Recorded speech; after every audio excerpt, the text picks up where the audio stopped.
Alright, coming up a lot in the lineup for new quote-unquote marquees will be Grogu and Anzellans. Anzellans are, if you didn't know, like I didn't, that is the species that Babu Frick is. So in the new movie, Grogu hangs out with 4 Anzellans, I guess. I didn't know what they're called, I just call them the Babu Frick creatures. So anyways, apparently they made a character come to the game that's going to be Grogu and at least one of them. I don't know. Maybe all 4 of them. Who knows how they're going to do this. Of course, we don't know because forbid if CG gives us a picture. You know, no picture or anything, so we don't even know what they're supposed to look like. But that's the general idea. So anyways, it says Grogu crashes onto the holotables alongside his Anzellan friends and their nifty hovercraft. Okay, so I guess they're going to be all in that vehicle? Is this a vehicle or is this a character? I don't know. Inspired by Grogu's charming antics and his relationship with the Anzellan droidsmiths, this character adds a bit of tactical chaos to the battlefield. Okay, can't really call it this character because it's 5. It's 4 Anzellans and 1 Grogu. As a Force-sensitive healer, they provide helpful recovery options and improve their allies' durability. Hey, this is the only time that CG can use they, and it's actually appropriate, because there's 5 of them. They also pepper enemies with a number of debuffs that consistently whittle them down and create opportunities for allies to deal increased damage.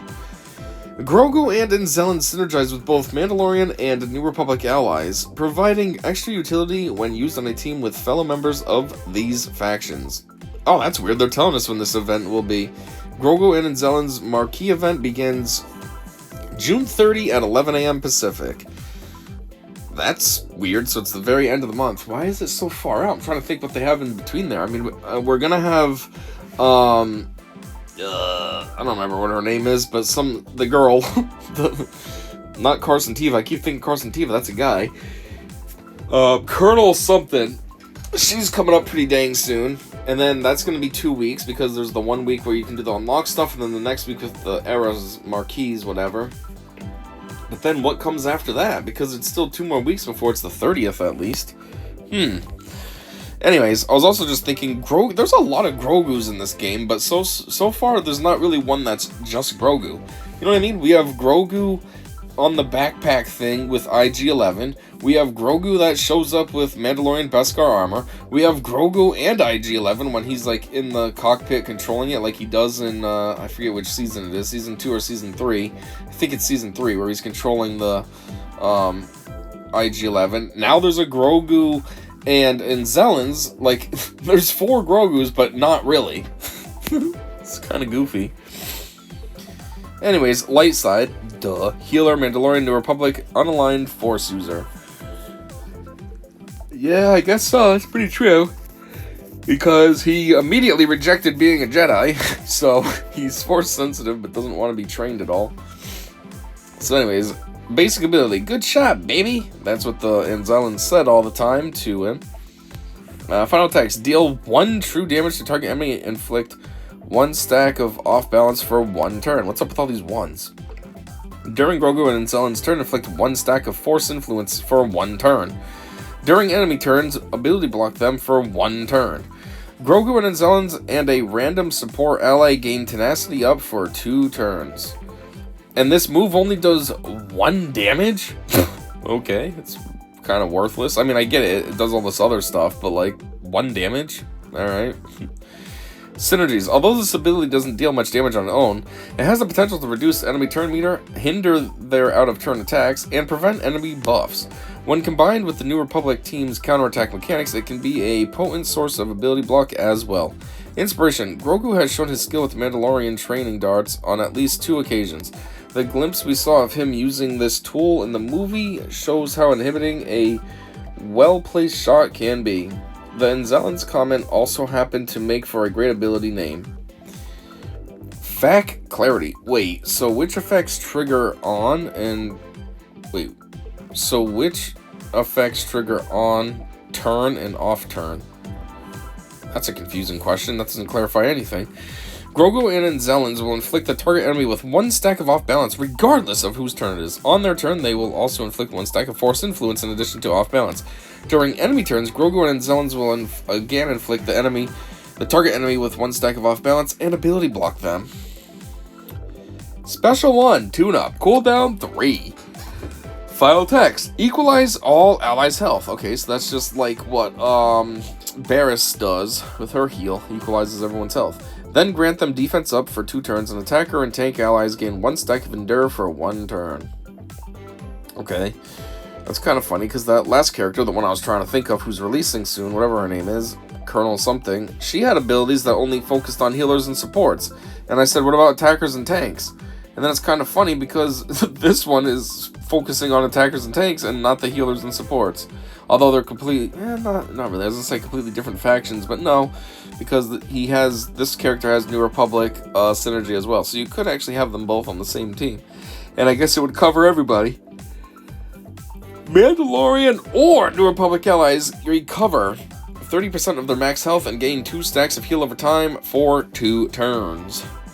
Synergies. Grogu and Anzellans' unique ability, Bad Baby, provides extra opportunities to trigger the stacks of heal over time for additional team-wide recovery. Okay, well, we're not there yet. We didn't see Bad Baby because we're only up to Tune-Up. Inspiration. Grogu is often seen snacking or attempting to snack on things, which, of course, translates to health recovery in video games. We also wanted to capture the Anzellans' mechanical prowess and their maintenance of the hovercraft as a protective ability. Fact/clarity. Does this ability only check for the Mandalorian and New Republic factions for the second part of the ability? Yes, the first portion will apply to any allied unit, meaning all allies can equalize their health, get the defense up buff, and gain endure, provided they are an attacker or tank. However, only New Republic or Mandalorian allies will gain additional healing and the stacks of heal over time. Which, I mean, why would you not put them with a team like that? Anyways, like, oh, I'm gonna use this on my Jedi team. Like, what? Makes no sense. Special 2. Strapped in, bitch. Cooldown 5. Final text. Dispel buffs on all enemies and deal physical damage to them. All allies gain dramatic entrance until the end of Grogu and Anzellans' next turn and 3 stacks of heal over time for 2 turns. Other healer and support allies stealth for 1 turn. Target New Republic ally gains retribution for 2 turns and their cooldowns are reduced by 1. Target enemy is inflicted with 1 stack of on the run and their cooldowns are increased by 1. There was way too much going on with these things. Oh, do 3 for 2, 1, 1, 1, 1, 2, 2, 1, 1, 1. Ugh, it's confusing to try to read all this. So I don't even know what this does. I just read it and I don't get it. Okay, all allies gain dramatic entrance until the end of Grogu and blah blah blah's next turn, and 3 stacks of heal over time for 2 turns. And that's all allies. Okay. Other healers and support allies stealth for a turn. Okay, so that just leaves you with attackers and tanks that are able to take damage. Target New Republic ally gains retribution for 2 turns, and their cooldowns are reduced by 1. So that one specific ally gets all those bonuses. Target enemies inflict with 1 stack of on the run, and their cooldowns are increased by 1.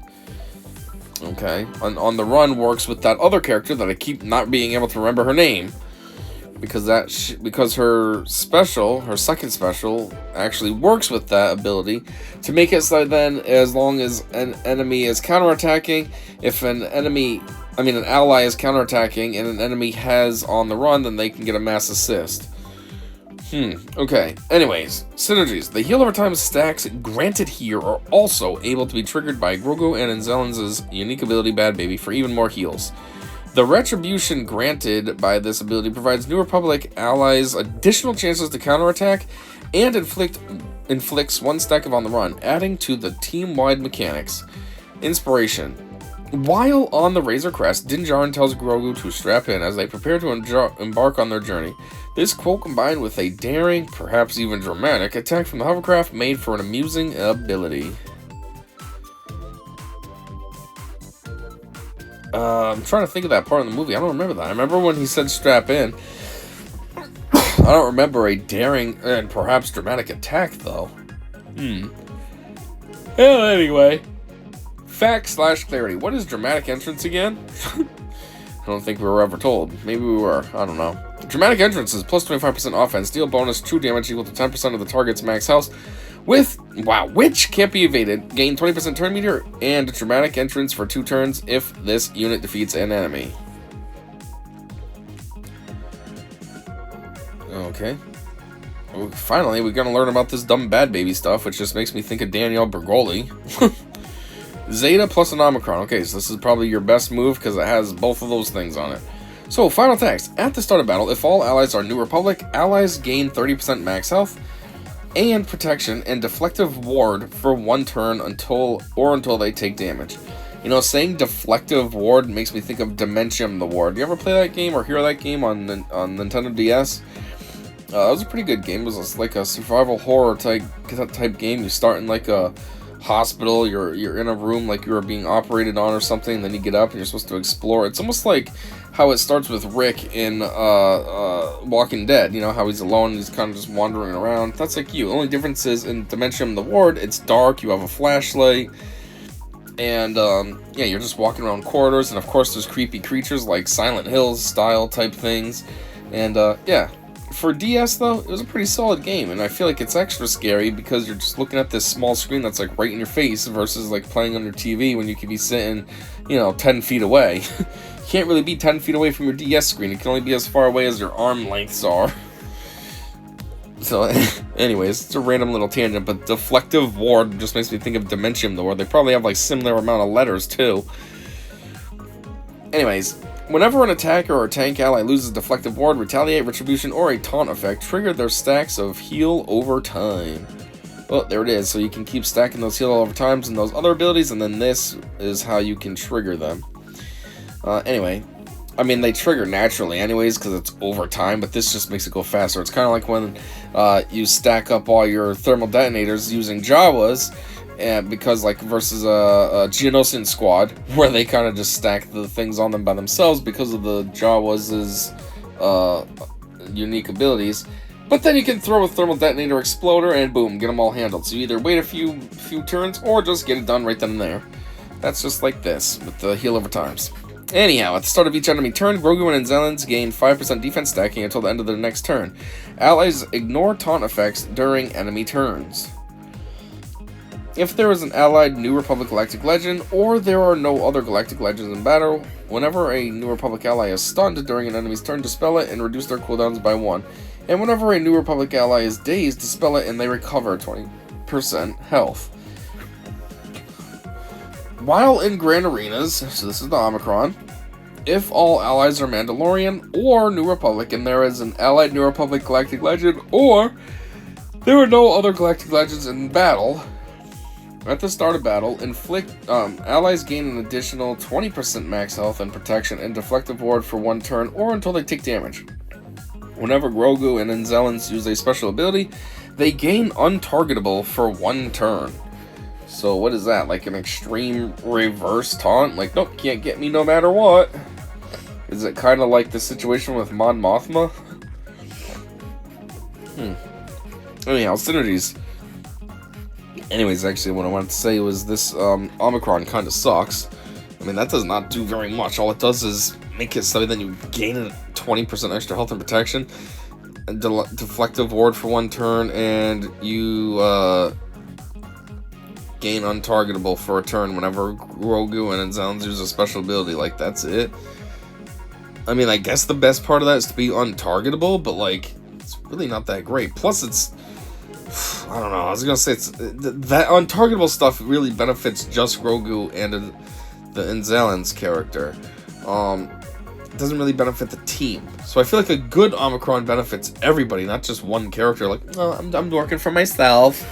But there are other elements that do the whole team, you know, the health and stuff. So that's why I can't really say that. But, you know, the best part of it only helps Grogu and Anzellans, not the whole team. It's not like the whole team can get untargetable or something, you know.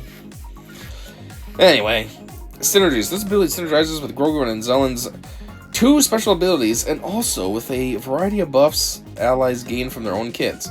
Dispelling the stunned and dazed conditions and ignoring taunt during enemy turns allows the New Republic team to counterattack freely. Inspiration. The relationship between Grogu and the Anzellans was a key inspiration for this character. We would be remiss to not include a reference to the scene where this comedic dynamic was first introduced. What? I don't know what the heck they're talking about here. This is confusing. The relationship between Grogu and the Anzellans was a key inspiration for this character. Well, I'd hope so. I mean, that's what you're calling them because it's only them. So first off, that's just a dumb sentence. Then it says, we would be remiss to not include a reference to the scene where this comedic dynamic was first introduced. What? What are you talking about? In the very, very beginning, when Grogu wanted to go hang out with them, when Mando called them to come fix the ship for him, and then after they're like hanging out in the little ship, and Grogu looks big in their little ship, and I don't know what the heck they're talking about. None of this makes sense. Anyways, facts/clarity. Why are the defense increases removed at the end of the turn? These defense increases are meant to provide additional survivability during enemy turns, and if an enemy counterattacks during Grogu and Anzellans' turn. It is primarily intended as a countermeasure against teams that take turns more frequently than the New Republic teams, so Grogu and Anzellans can survive long enough to aid their allies. Can you explain the conditional for the stun and daze dispel on the Omicron? Absolutely. This is the same check that we use for Colonel Ward. There it is, Colonel Ward. That's her name I keep trying to think of. Unique ability. If there is a New Republic GL ally, the effects will work regardless of if the other GLs are present. Or, wait, what? The effects will work regardless of if other GLs are present. If there is no allied Republic GL, then there needs to be no other GLs present for these effects to work. Who is the New Republic Galactic Legend? We can't reveal this just yet, but we'll share more information as soon as we can. Okay, so they do have something. See, in Colonel Ward's kit, it said, don't worry about it. Now they're acknowledging, okay, yes, there is one, but we're not going to tell you yet. Anyways, Unique 2, Din Grogu. I don't know what Din is supposed to mean. Like, when his name was Din Djarin, I thought his first name was Din, his last name was Djarin. Apparently his name is Djarin, but because he's a Mandalorian, he gets the Din? I don't know. Unless it's like Japanese, how they put their names backwards when they come here, like Ichiro Suzuki, or Suzuki Ichiro. So is his name like Djarin Din, and now he's Grogu Din? I don't know. Anyways, final text. At the start of each encounter, if all allies are New Republic, distract all enemies for one turn, which can't be resisted. And whenever an enemy gains speed up, distract them until the end of Grogu and Anzellans' next turn, and inflict them with one stack of On the Run. At the start of each ally's turn, Grogu and Anzellans gain one stack of Force Connection, stacking max 50, for the rest of the encounter. This limit is an increase to 100 stacks if any version of the Mandalorian is an ally. Which I don't see why he wouldn't be. Well, maybe, because you want New Republic characters, so maybe he wouldn't be. Never mind. Unless, of course, they added New Republic tags to both Mandos, well then, okay, yeah, slip them in. Synergies. While Grogu and Anzellans gain stacks of Force Connection by default, there is a clear synergy for having specific allies. Well, yeah, I mean, it makes sense too, especially with Mando. Inspiration. The blend of Jedi and Mandalorian training that Grogu has received throughout his journey thus far. Really? Wow, I would have never figured that out. Fact/clarity. What happens if an enemy gains speed up, but they already have the speed up buff? If an enemy gains speed up while they already have it, they will still be inflicted with the stack of On the Run. Okay. Closing thoughts. Grogu and Anzellans is a scrappy healer that can aid your success in the era of New Republic and beyond. We hope you enjoy this character as much as Grogu enjoys snacking. Why did they have a conclusion? They never put conclusions in the kit reveals. That was weird. How many comments? 20? Talk about spoilers. Okay, shut up. Wow, more characters to scam us with. Okay. On the one hand, props to your designers and artists for making this tune and all. No small feat animating it well. On the other hand, this is nuts. Grogu Kart, just like IG-12 and Grogu, is a ridiculous tune to have in a collector battler game. As are all the signs pointing to GL Mando, a GL that totally doesn't deserve to exist for any lore reasons, yet anyways. I was so hyped for Satele on the anniversary tunes, and as a fan of Andor, the last era was goodish. This is getting ridiculous, and I hate the direction this game is going. Be better, guys. Okay, first off, this guy's saying props to your designers and artists for making this tune and all. Where are you getting this information from? We don't have anything. There's no animations here. There's no pictures here. There's no nothing. I don't know what this looks like. Second, Grogu Kart, just like IG-12 and Grogu. IG-12 and Grogu worked. This is weird, because this is like a ship, but it's not, I guess. They're treating it like a character, so it's very weird. And yet, at the same time, it doesn't get the large character thing, which is also kind of weird. Like, it's a ship. Shouldn't it be kind of large? I know it's a small ship because the Anzellans are small, but, like, if Jabba the Hutt is large, then why isn't a car large? And says, as are all the signs pointing to GL Mando. I'm assuming GL Mando. It could be something else. Who knows? I mean, it is looking like it's going to be a light side character.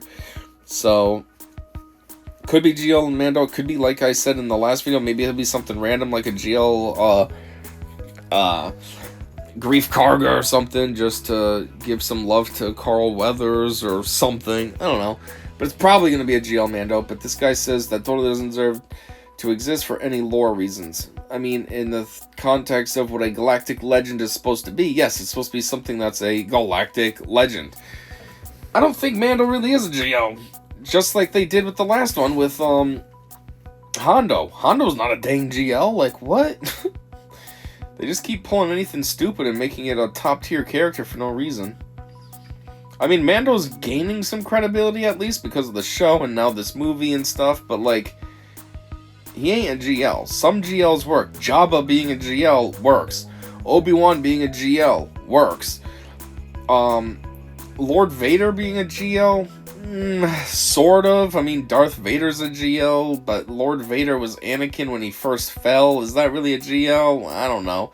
I think people would fear more Vader rather than, oh, remember when he fell and was still Anakin, but he turned bad? Like I'm talking about if this was real life, you know what I mean? But not really a GL. Rey and Kylo, not really GLs. I mean, I guess maybe for their time period they'd be a GL, because there's not too many other Force-sensitive beings at that time. It's literally like them two, Papa Palp, Snoke, sort of, and Luke. So, I don't know, I guess that makes you a GL by default. But, yeah, I don't know. Mando, if it is the one, not really a GL. Same as Hondo. That one was just stupid. Yeah, he's a good character in the game, but he ain't no dang GL. Anyways, I went on way too much about this person's comment. You didn't miss much. Lol. Warning, if CG, okay, if this is what we already heard. News, raid news when? What are you talking about? At these two guys. Looks like you guys still haven't learned a lesson. If you want units to work with specific teams, you can generically put grant all allies. You have to specifically call out which factions. This is going to be a mess because it's plug and play for GL Rey and not the unit's intended purpose. Maybe. That's your problem, dude. I'm so glad this exists. Grogu and Anzellans together are one of my favorite parts of the movie. Wow, that is a very low bar. I mean, I feel like I'm an outsider because I actually did like the movie and a lot of people are hating on it. I did like it. I'm looking forward to home release so I can watch it again. But I feel like the Anzellans were one of the worst parts of the movie. They look so fake and stupid. They look like stop-motion toys that aren't even fluid. At least stop-motion toys usually are fluid. This was weird and choppy and just dumb and cheap and lame and ugh. And this idiot's, oh, that was the favorite part of my movie. Really? Jeez. You have real low bars there. Don't worry, after about 12 months of open beta testing, they might nerf this kit at their whim, on their time, and with no forewarning whatsoever. I mean, there's not really much to nerf. It's not like this kit is super awesome. Now, Rada's kit is super awesome. That might get nerfed. This, I mean, whatever. It's just mostly a bunch of buffs and stuff. It's nothing really to, I don't know, nerf. But anyway, I guess that's what we got for this one. Of course, no animations, no pictures, so, you know, kind of just going blindly. But, yeah, we got words, so, okay, use your imagination. So, I guess thanks for checking this out with me, and until next time, I said see ya.